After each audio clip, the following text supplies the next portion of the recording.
Good girl. So trotting, balanced in your transition, and just allow her to trot for a minute. And as part of your warm down, actually just continue. Allow her to take her nose and her neck a little bit longer out in front of you. Still have a contact, but allow a slightly longer frame. So you don't need to put your hands down or anything. We're not doing a dressage test. Just keep the contact, but just encourage her to stretch out into a longer frame. So we work her over that top line a little bit more. So lower with the nose, Di. A little bit of a vibration down the rein might achieve that. So imagine she's taking her nose down towards the surface, but you keep the leg there. Come on, she's barely tracking up there. Make the little monkey work through from behind. Good girl, and a bit more than that. And just for 2 minutes, ride a figure of 8 in that frame, even deeper if you can. Good girl, really well done. While you're doing it, just reflect on that last bit of work you did. You don't need to tell me now, just think about it for a minute. And then while you're doing that work, just think about it, reflect on the last bit of work you did, the things you liked. And then we'll have a little reflect on the whole session in a minute as well. Yeah. Good girl. More trot, bigger trot, more through from behind, deeper frame, get her working around the arena and still pushing her into her corners. Still getting that hind leg across and underneath.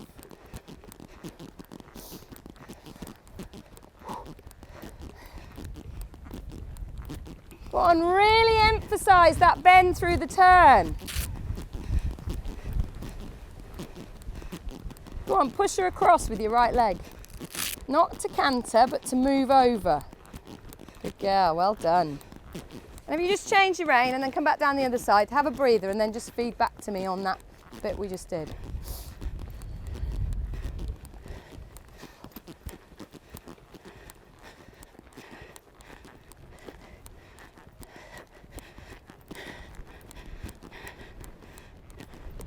See if you can make a walk transition without using your reins. A walk? Yeah. That's pretty cool, isn't it? Let her stretch, lovely. Good girl. Why did we want to do that downwards transition without using your reins, do you think? So she's listening to my seat, really. So that, and for me, it's so you realise how effective your body is. I know it is. It's just using mentally. it, yeah. So It's as like, soon as you said to me, coming into that fence, elastic reins. right, the penny dropped. I kind of just went soft with my reins. Yeah. I didn't pull. Yeah. I just squeezed. Yeah. And let my elbows relax. Wonderful. And she was completely different. Superb. But if that's the one thing you take from today, I'm and I happy. know that's what I've got to do. It's just when you're in the heat of the moment when you're like, she's kind of tanking you into a fence. Yeah. And she's not naughty, she's not, but she's keen, and you just think she's hang on really. And right. So it's me also just getting confident with her as well. If that is the one thing you take from today, is to keep that elastic reins. It just felt just that, doing that. Brilliant. She was completely different. And sometimes it and my leg on, my inside leg on. You find a word and you go, oh, right, that makes sense. Yeah, and she jumped those beautifully, those first ones. Beautifully. That one Again, we're not going to worry about that at all. That's about you sort of having confidence in the canter and to stay still. To not want to ride at it. Yeah, you don't need not to. see a stride and No, go. you don't need to. You just, like the canter's there, pop the fence. Good girl. At this stage in the game, we're sitting on a really scopy horse. We're jumping 90 centimetres. We do not need to be putting extra power into them. No, I know. She does not She's need got that. it all. I've just got to learn to ride her. And if you put extra power into that fence, well, I'm landing. You're going to make that so hard. So that's the last place. I don't mind. We had a slight misser, which was actually very helpful. It actually really helped you because you didn't land piling into the distance. She did drift a little bit again, didn't she, to the left? Yes, yeah. So again... I think it's because I was like, oh my God, I'm really wrong at this. But that's great because that gives us homework. Wonderful. So I would normally ask you for 2 key points that you're going to take away from today's session. Yeah. Kind of really been there already. Yeah, so me it's not blocking her with my hand. Brilliant. So if it's a do rather than a don't, it's to have what was that word? Elastic hands. Elastic reins. And then you just said it to me. You said, oh, it was my elbows, it was my hands. all of that. And if I'd have said, bend your elbows, do this, do that, it'd have gone over your head, but you've just worked it out for yourself. That's wonderful. I'm really pleased. She jumped beautifully some of those fences. She's a really, really nice horse. I think you've got a real good one there. Good girl. Thank you. What was the other key thing? So the elasticity in the reins. Using my corners, giving myself more chance to actually use the space. Perfect.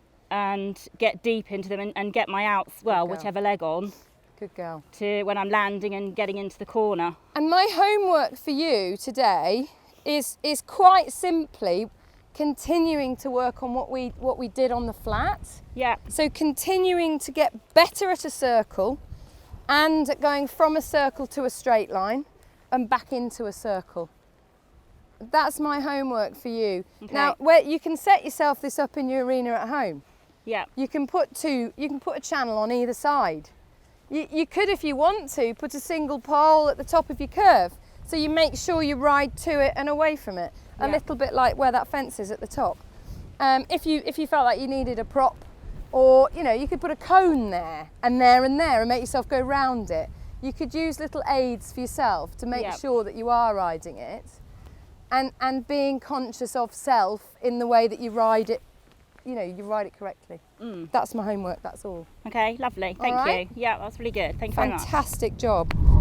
So what I felt like I took away from that lesson was I definitely felt my canters a lot better. It's still going, it's moving forward a lot better, but with impulsion.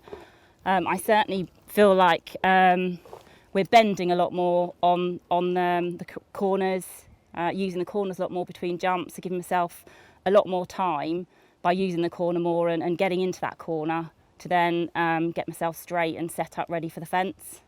So during the lesson I was asked to say when I felt my canter was right, which was quite hard to do, just to sort of feel when your canter is good and you're ready to hit that first fence. So it really made you concentrate and feel your canter and feel what was right and good about it.